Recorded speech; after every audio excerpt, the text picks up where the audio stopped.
जो जमातें कल तक अपने आप को दरकिनार कर रही थी, अपने आप को अलहदा कर रही थी, उन सब अफवाहों से, उन सब बातों से, उन सब टैग से जो कि उन पे लगे हुए थे। जिस तरीके से हम जम्मू कश्मीर अपनी पार्टी की बात करें या पीपल्स कॉन्फ्रेंस की बात करें, तो इन्होंने अक्सर ये कहा है कि हम किसी भी जमात की ए, बी या सी टीम नहीं। लेकिन वहीं पर कल एक जो नई बात लोकसभा इंतखाबात में हुई है वो ये है कि इलेक्शन कमीशन ऑफ इंडिया की जानिब से एक नोटिफिकेशन आया जिसमें कुछ नाम दिए गए थे, जिन्होंने इलेक्शन कमीशन ऑफ इंडिया से ये इल्तिजा की कि जो पुंछ राजौरी अनंतनाग वाली सीट है इसके इलेक्शंस को मुलतवी कर दिया जाए, क्योंकि यहाँ पर मौसमी सूरत हाल जो है वो खराब है। अगर हम मुगल रोड की बात करें तो मुगल रोड की जो हालत है वो इस तरीके की नहीं है कि वो कैंपेन के लिए जो है वो पुंछ राजौरी से अनंतनाग तक जा सके। ये एक बात। वहीं पीपल्स डेमोक्रेटिक पार्टी की सरपरस्त महबूबा मुफ्ती ने एक प्रेस कॉन्फ्रेंस करते हुए ये दावा किया है और अपने आप को मजबूत जाहिर करने की कोशिश की है कि वो पुंछ राजौरी अनंतनाग सीट पर जो है वो स्ट्रॉन्ग कैंडिडेट है और उनको पार्लियामेंट से दूर रखने के लिए इस तरह की साजिशें रची जा रही हैं, जिसमें तमाम जो पार्टीज हैं, सियासी जमातें हैं, वो एक साथ मिलकर एकजुट होकर महबूबा मुफ्ती को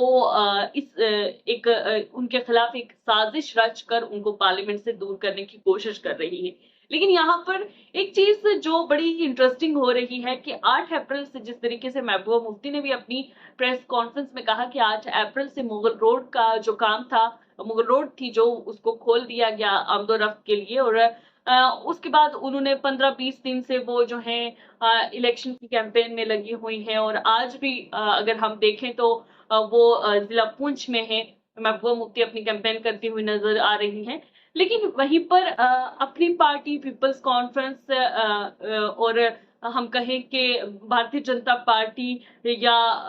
हम कहें कि गुलाम नबी आजाद की डीपीएपी पार्टी एक प्लेटफॉर्म पर दिखाई दे रही हैं और जो चाहते हैं कि जम्मू कश्मीर की ये जो हॉट सीट कहलाने वाली है पुंछ राजौरी अनंतनाग कॉन्स्टिट्यूएंसी, इसके जो इलेक्शन है उनको पोस्टपोन कर दिया जाए, इनको जो है वो मुलतवी कर दिया जाए, क्योंकि मौसम इजाजत नहीं देता कि वो इस तरह की कैंपेन कर सके। लेकिन जो पार्टी महबूबा मुफ्ती कहती हैं कि जो पार्टी इतने दिनों से 15-20 दिनों से लगातार इलेक्शन की कैंपेन कर रही है, उस पर खर्चा उनका आ रहा है, वो इतनी मजबूत तो है लेकिन उसके पास इतना पैसा नहीं है कि वो जो है बार बार इलेक्शन की कैंपेन के लिए निकले। तो उन्होंने अभी तक जितना खर्चा किया वो बहुत ज्यादा हो गया। वहीं भारतीय जनता पार्टी के बारे में उनका कहना था कि भारतीय जनता पार्टी मुल्क की सबसे अमीर पार्टी है जो कैंपेन कभी भी कर सकती है और उसके साथ जो है अब दूसरी जो जमातें भी जुड़ी हुई हैं वो